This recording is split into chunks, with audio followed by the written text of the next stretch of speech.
Hello and welcome to the Sustainable Futures Report for Friday the 13th of May. I'm Anthony Day. Friday the 13th. Bad news for some, but generally the world goes on much the same. Many of the stories that I cover in the Sustainable Futures Report come initially from the Guardian newspaper. Wherever possible, I aim to find the original source behind their articles and bring you the original detail, as well as a link to the paper or press release or organisation concerned. This week, the Guardian published a special report by its own journalists, revealed the carbon bombs set to trigger catastrophic climate breakdown. I shall quote from it unashamedly, and you'll find a link on the website so you can read the whole article for yourself, and I recommend you do. Also this week, more greenwash, elections, floods and climate controversy in Australia, retrofitting, how they do it in Italy, mining for gold and other minerals in e-waste, and the effect of the moon on the climate. The Guardian team reminds us that COP26 was the first of the COP events to mention coal. Even then, a commitment to phase out coal was watered down at the last minute to just phase it down. Gas and oil were not mentioned at all in the final deal, even though they account for 60% of global emissions. We've had several reports from the IPCC over recent months. At the end of last year, Antonio Guterres described the latest report as code red for humanity. The IPCC states that carbon emissions must fall by half by 2030 to preserve the chance of a livable future, yet emissions show no signs of declining. To limit global temperature increase below 2%, half of known oil reserves and a third of gas must stay in the ground, along with 80% of coal. Other studies raise that to 60% of gas and 90% of coal. The International Energy Agency has concluded that no more oil or gas fields or coal mines can be opened if we are to achieve net zero by 2050. Guterres went so far as to say, investing in new fossil fuel infrastructure is moral and economic madness. Climate activists are sometimes depicted as dangerous radicals, but the truly dangerous radicals are the countries that are increasing the production of fossil fuels. It is against this background that The Guardian has found what it describes as carbon bombs. These are plans by international energy companies to invest some $103 million per day in new fossil fuel projects. They've already committed to projects which will deliver 116 billion barrels of oil, and projects at the design stage will bring that to 192 billion barrels of oil.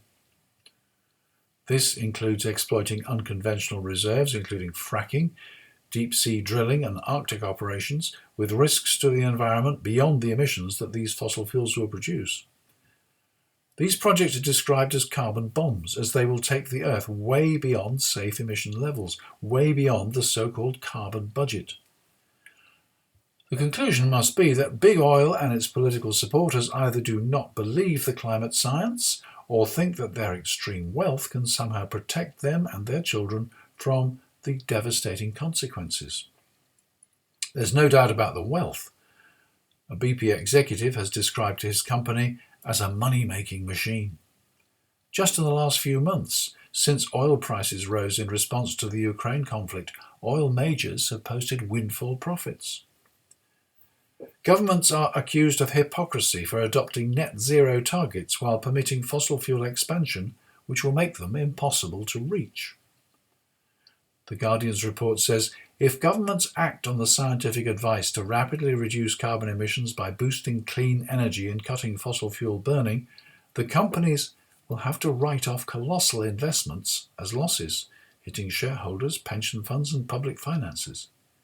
If governments do not act, the companies could cash in as the world burns. The world is in a race against time, said Antonio Guterres. It's time to end fossil fuel subsidies and stop the expansion of oil and gas exploration. Generally, Governments will only do what people want them to do, but some people are far more influential than others. Of course, there are general elections. One is coming up in Australia next week. Australia is not a massive oil producer on the world scale, but The Guardian highlights the fact that it too has plans for significant expansion. Climate is a live issue in Australia and was a major issue in the last election, although the environmentalists ended up on the losing side. There will be no jobs on a dead planet rings as true as an election slogan now as it did then. Climate for Change Australia is mailing its supporters and urging them to contact their election candidates and make sure they fully understand the issues. They've published a graphic which shows the environmental consequences of the various parties' policies. At the risk of plagiarism, I've put it on the website. Australia is used to wildfires. More recently, it's experienced devastating floods, and apparently more are on the way this week. Couldn't somebody just join the dots? Meanwhile, in the UK, pressure group Open Democracy is mounting a campaign against lobbying, specifically lobbying by organisations which do not declare their financial backers. One group, the Global Warming Policy Foundation, refuses to reveal its backers, although its US arm is known to have received over $1 million from donors with connections to the fossil fuel industry. Open Democracy warns that US-funded organisations could put pressure on the Prime Minister to soften British plans for tackling the climate emergency. The government has already reopened the fracking debate after saying that fracking was banned indefinitely. Support for onshore wind farms has been very half-hearted. Legislation announced this week will go a long way to criminalise protest and in particular will outlaw tactics used by Extinction Rebellion, Just Stop Oil and Insulate Britain. Is this new legislation a case of eyes tight shut, fingers in ears, chanting la la la to block out reality, or simply a strategy to protect the interests of the rich and powerful? Remember, there will be no jobs on a dead planet. There will be nowhere to spend your vast wealth either. In other news, greenwash is still with us. The BBC has carried out a wide review of forestry projects intended to sequester carbon and found that in many cases the promises have not been fulfilled. It starts with a seagrass plantation in the Philippines. This was a government initiative, but to save money, the government chose a variety of seagrass which is easy to plant. However, it was not suitable for the chosen site, and 88% failed. Worldwide challenges for tree planting are not well monitored, and it's not clear how successful they've been.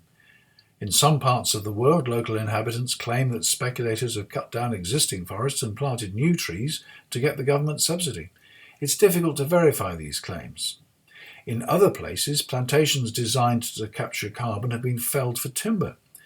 The owners claim that they'll plant new trees, but the actions of felling, transporting, burning offcuts and processing the timber all have a carbon footprint. The carbon embedded in the trees will be sequestered for as long as the timber products remain in use. They could end up in anything from furniture to constructional timber with varying lives. Young trees take time to start absorbing significant amounts of carbon. Planting trees is a valuable step on the road to net zero. If you want to help by sponsoring a tree, choose a project which is verified by international organisations such as the Gold Standard. As I've mentioned before, carbon offsetting through forestry projects is a worthwhile activity, but it should be seen as a last resort. Forestry alone will never get us anywhere near net zero. Musicians Coldplay have been branded as useful idiots by some in response to their alliance with oil firm Neste. Coldplay have announced their intention to minimise the impact of their latest tour and have found just how difficult it is to be seen to be green and to verify the claims. This latest row comes from their arrangement with Neste, which claims to be the world's largest producer of sustainable biofuels. The shine came off the deal when it was revealed that these fuels use palm oil, and Neste's suppliers are accused of clearing thousands of hectares of forest so that they can extend their plantations. Last week, I chaired a cafe-style information session on domestic insulation retrofit for York Community Energy. It was encouraging to see just how many people came to learn or to share their experiences. With some of the worst insulated houses in Europe, the UK needs all the extra insulation it can get. It's not just domestic property that needs to conserve energy. Last week, the UK Green Building Council, UKGBC, published a guide to support the industry to retrofit the UK's poorly performing commercial buildings. The government has proposed that all commercial properties being let have a minimum EPC rating of at least B by 2030 and is considering a possible interim requirement of level C by 2027. Buildings which fail to meet these new standards would require owners and landlords of commercial buildings to upgrade their stock. UKGBC's new guide, Delivering Net Zero, Key Considerations for Commercial Retrofit, provides industry with a common approach to commercial retrofit through the lens of net zero carbon. It begins by providing much needed clarity on retrofit types, such as light retrofit and deep retrofit, enabling built environment practitioners from varied backgrounds to speak with a common language and improve cross-industry communication. In Italy, the government has stepped up the fight against cold homes and wasted energy, announcing the 110% super bonus scheme. As the name suggests, homeowners are entitled to a tax credit of up to 110% on the cost of upgrading their home, such as installing insulation systems, heat pumps and solar panels, or replacing an old boiler, or undertaking works that reduce the risk of damage from seismic activity. The only condition is that the project must include improving the property's energy efficiency. So far, the government has spent over €20 billion. The EU said we need to become a zero-emission society by 2050. And to do that, the entire property stock, private or public, needs to be restructured, said Riccardo Fraccaro, the deputy and senior member of the Five Star Movement who first proposed the super bonus. This was a way to incentivize people and companies to do it. I mentioned a few weeks ago that I'd been approached by a specialist in mining who wanted to do an interview for the Sustainable Futures Report. His specialism appeared to be sustainable mining, which I think to many people sounds like a contradiction in terms. I don't consider that I'm sufficiently qualified to discuss that sort of thing with him in detail, so I asked if there was anybody else who'd like to debate it with him. No takers, I'm afraid, so I've passed on that one. Staying on the theme of mining, the BBC reports that we should not be mining the earth, rather mining electronic waste or e-waste. The Royal Society of Chemistry is running a campaign to raise awareness of the shortage of precious elements needed for our electric and electronic devices.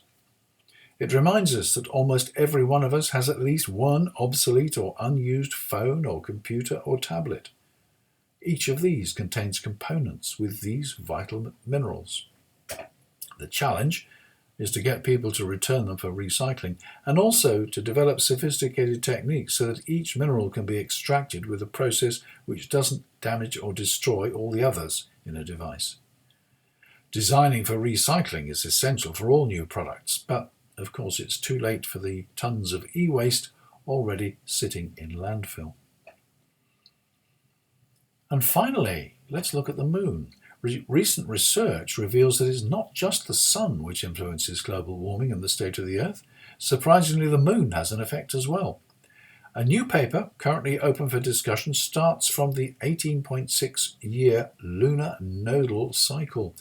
The authors say, we examine the global effect of the lunar nodal cycle in multi-centennial climate model simulations of the pre-industrial period.